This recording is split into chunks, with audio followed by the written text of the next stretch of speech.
What's up, guys? Brian here, Man in the Barn, vlog number 11. Wow, it's been a few weeks since I've been on. Last time I left you with my rant, which seemed to, arouse a lot of conversations in the chat room. There's something I want to follow up on.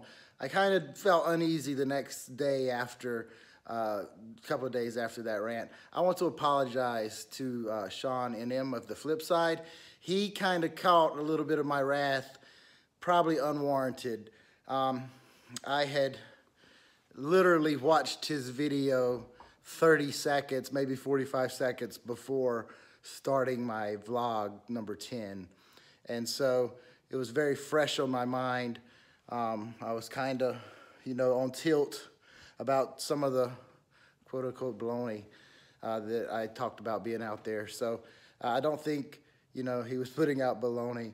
He just happened to put out the first episode of his weekend review, and I I saw it right beforehand, and it was, so anyway, probably was unwarranted. Pretty much everything else I stand by, though. So anyway, I stick by my fact. I don't think, Sean, you're an SNL writer. If that is your day job, please let me know. But I will say, you're a pretty good substitute. So keep up the good work. It is a bit humbling to know that I'm not the only one, though, getting fed up with a lot of the quote-unquote baloney that's coming out. So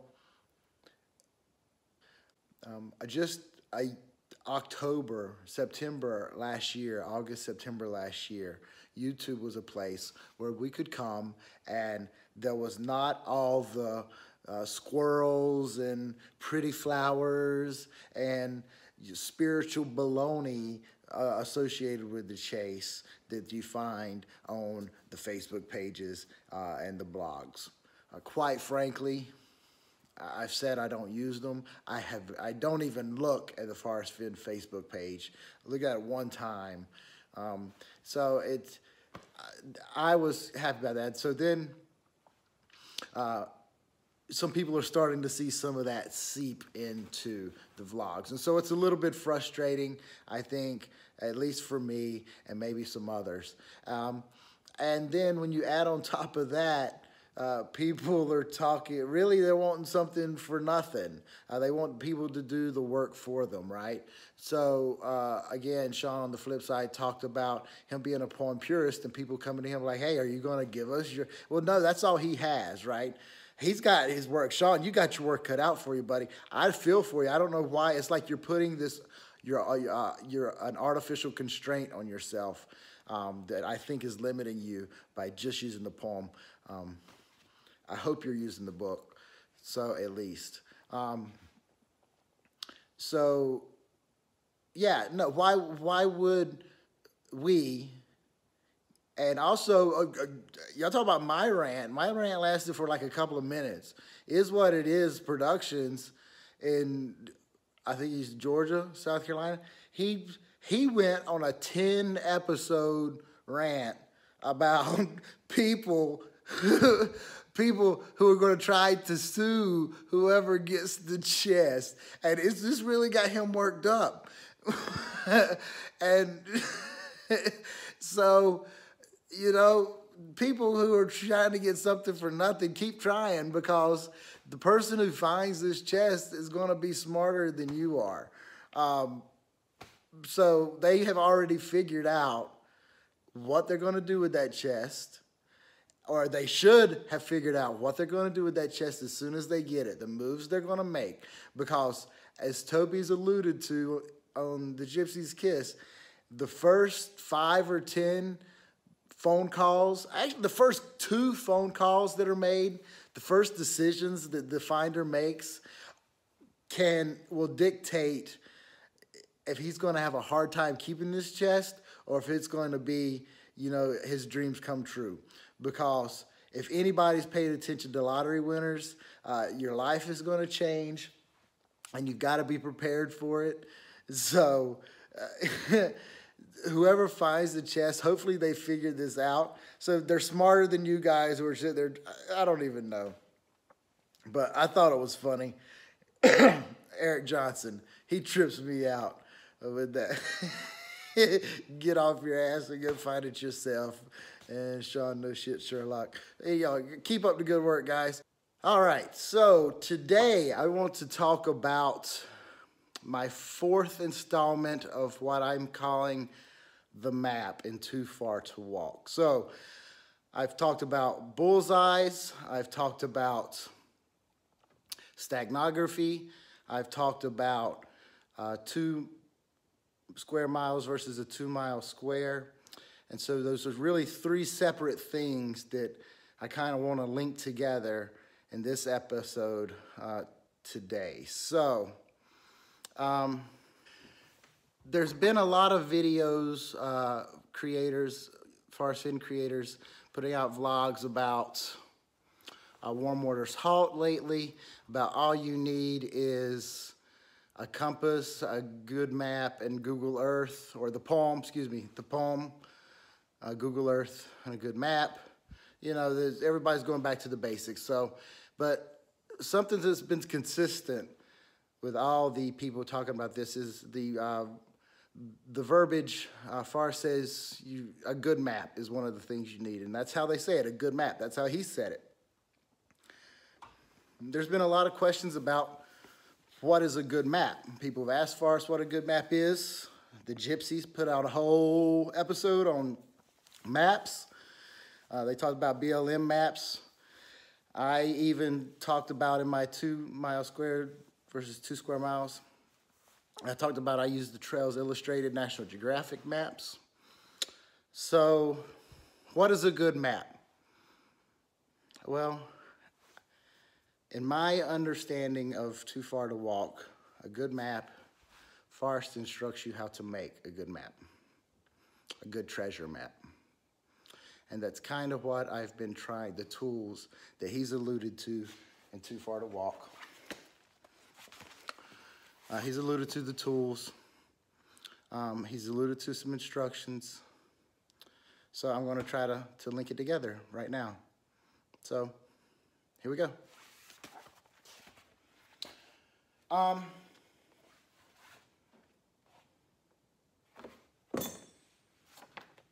If you watched the Gypsies show on maps, you know that Toby brought up and he showed 2 or 3, maybe 4 different styles of maps. One of them that he talks about he uses is the BLM map. He goes to his local BLM office.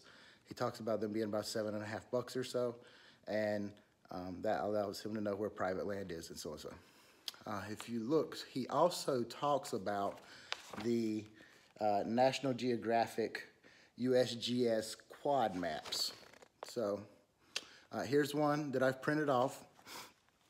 This is for Crystal Falls, Wyoming, which is in the Yellowstone National Park area, right and around Yellowstone, the Grand Canyon of Yellowstone. So if you go online and Google National Geographic quad typo maps or whatever, it's a free website. I'll put it in the description below so you can go. But when you put in your area, it has the map of the United States, and you zoom in on what you want. And when you get into these, they're 7.5 degree maps, 7.5 series USGS maps. Anyway, there's a grid pattern on the website page. You just click on the grid you want, and it brings up a PDF. It opens a PDF for you that you can download and print off. And out of that PDF, you get 5 pages, right? So you get basically what's called the cover page. And on the cover page, it gives you the title, right? It gives you the 4 inner quad maps. Also, it gives you your magnetic variation here. It also tells you what other quad maps are around it, all right? And there's a little bit of information here. It talks about where it's at, etc. So, but then on the next 4 pages are these individuals. You see they're broken out in red there, are the individual areas. And you see there's a little legend up here that tells you which of the 4 quadrants, you know, you're looking at. So These are very good if you're in a very small area, as I said in my previous lessons. Also, let me take a minute here. Forrest Fenn Treasure Hunter talked about using a map and converting from magnetic north to what he called grid north. Grid north is the same thing as true north. And how to convert magnetic north from a compass to true north, plot your position, get your good bearing so you can track it on your compass, etc. But he talked about the grid. In my 2 mile squared versus 2 square miles, I talked about the grid. I also showed you my National Geographic's Trails maps that there was the UTM, the blue UTM grid. This USGS has the same grid. So you see these. So that is 1 kilometer. That's a 1 kilometer square on these maps, just so you know. So it's just a little bit more than 1 inch, right? Just a little bit bigger than 1 inch. So, as I said, you don't get very much room on these. You're looking at about, 2.5 miles. So if you're in a small area and you want to know, these are great. So, wanted to point these out because I'm going to be coming back to them in just a minute.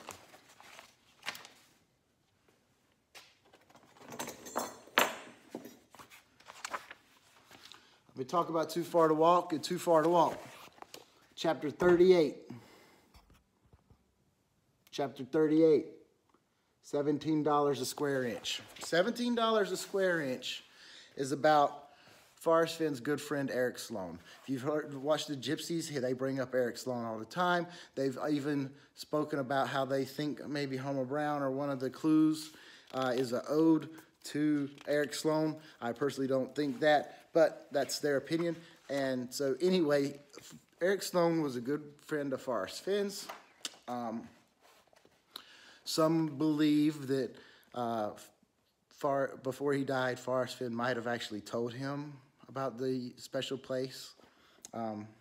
So he even considered him like a surrogate father. So anyway, Eric Sloane was a painter. And so this chapter is about Eric Sloane's painting in Forrest Fenn's gallery and how they were out to eat one day at a local cafe there in Santa Fe. And Forrest Fenn was new to the art world. He had no idea how to price art paintings. And so he came up with a formula for a square inch to charge paintings by the square inch. And so he was selling Eric Sloane's paintings for $17 a square inch. And so Eric could basically whip these paintings out. Forrest, I think, talks about he can do 5 in a day. And so he thought $17 a square inch would be, a reasonable price. But, as he makes the offhand comment, I'm charging $17 a square inch for your paintings. And it's like, stop the music. Eric Sloane said, good Lord, you'd have thought I'd have, this is what Forrest said whenever he told Eric Sloane. Good Lord, you'd have thought I'd have stolen his burnt umber right out from his paint box, or maybe even something worse. His eyes became maddeningly deliberate as he leaned forward, pushing his soup bowl aside, and stared to expound on what was a terrible way to price up any painting, much less his very own. It was an anxious moment. I had the dreadful feeling that he thought I had somehow taken the sacredness out of his work. I tried to explain that we need a par so we could establish his prices and build a steady rate that would reflect an honest appreciation. That's not enough, he said. I felt naked, so I just sat there, eating my bologna sandwich.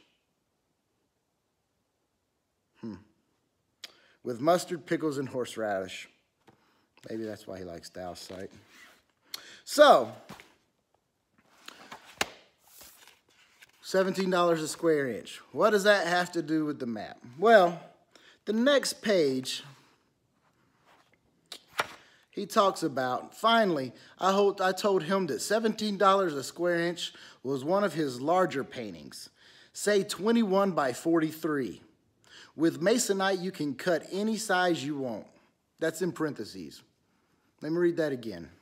Finally, I told him that at $17 a square inch, one of his larger paintings, say a 21 by 43, with masonite, you can cut any size you want, would bring about $15,000, plus or minus a little, depending on the quality and the subject. With masonite, you can cut any size you want. So, for you who do not know construction materials, masonite is probably one of the cheapest backer boards that you can get. It comes in 4x8 sheets. You normally get it's in an eighth. Most people use an eighth of an inch or a quarter of an inch at a maximum. Anything bigger than a quarter of an inch, you pretty much get into particle board. It's more of a pressed, it's like a pressed cardboard. When you paint masonite, it absorbs the paint, and so it expands and it warps, so it curves. So, for example, if you had a 4x8 sheet that you would put on the wall and you painted it, it would warp. You would have to paint the other side to kind of bring it back into the... So what I'm getting at is masonite, it's one of the cheapest. It's not a very glamorous material, right? If you were going to do something that was going to look nice in, say, an office building or an art gallery, and you wanted to use backer board, you could probably use, some type of sanded plywood, maybe a birch. You want to get real fancy, like a walnut or something that's stained. But masonite, as I said, is more of a compressed cardboard. So you don't normally, I personally don't think of masonite as being something that you would find in an art gallery as part of a painting. So I could be wrong. Comment below if you think I might be wrong. But with me, when I need a cheap piece of something to put on the wall or to cover, actually I use it to cover my countertops in my workbench because it's cheap, it tears up, I can easily replace it. So that's what I'm getting at, is it's not, a fancy material. So why would he talk about with masonite you can cut any size you want? So that to me is an aberration. So I've put all that together. Be right back.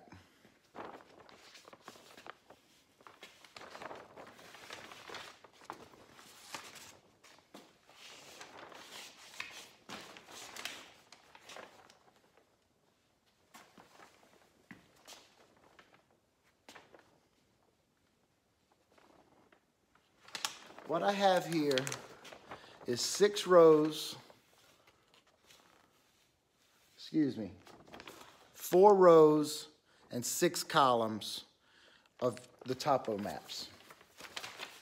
These 4 maps.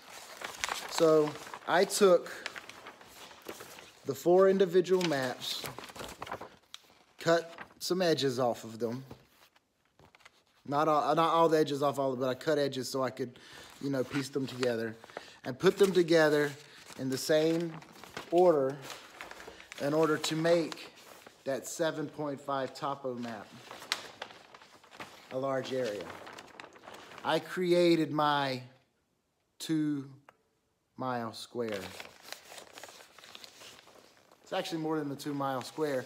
What I'm getting at is I taped in a grid pattern the topo maps together and made myself a map of the area. I'm going to take a break here and do some close-ups of this. What I'm going to show you and what I'd like you to see, and this particular area is the Grand Canyon of Yellowstone, and then down the Yellowstone River. So begin at where warm waters halt. If you look at the upper falls, the ponds right before the upper falls, those are trout waters. Not really warm waters, but they're brown trout waters, so brown, homo brown. Anyway, I don't think it's there. This is a prop, right? I'm not going to give you the map of my search area, so that's the area I used. It's my previous solve, no particular reason. But anybody, I mean, you make yours for your solve, I make mine for my solve. You're going to see the same type of information. So what I'm going to show you are things like lakes, areas of interest, trails, roads, rivers, cabins, things like that. I'm just going to show you how they can be called out on the map. So then whenever I come back in just a second, I can tell you, we can go further.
All right, so you've seen now some of the ways that things can be annotated on this map. Why is that important?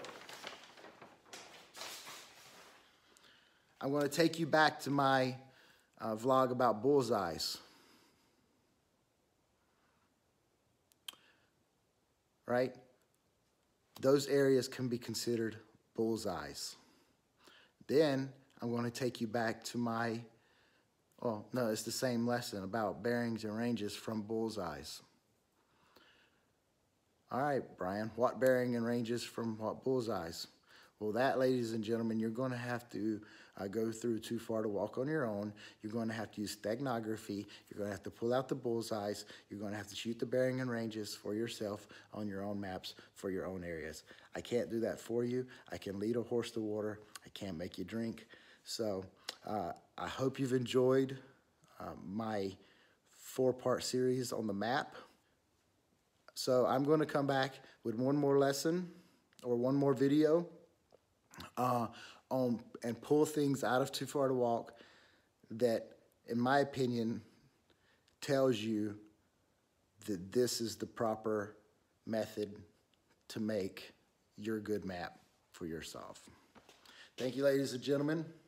If you've enjoyed what you've seen tonight, please subscribe. I know you're watching and not subscribing. Just go ahead and subscribe. You're going to want to click that bell because who knows when I'm going to drop what. Yeah, comment below. Y'all seem to like what I'm putting out. I would too because, you know, it's not bologna. It's steak sandwiches, baby. Talk to you next time.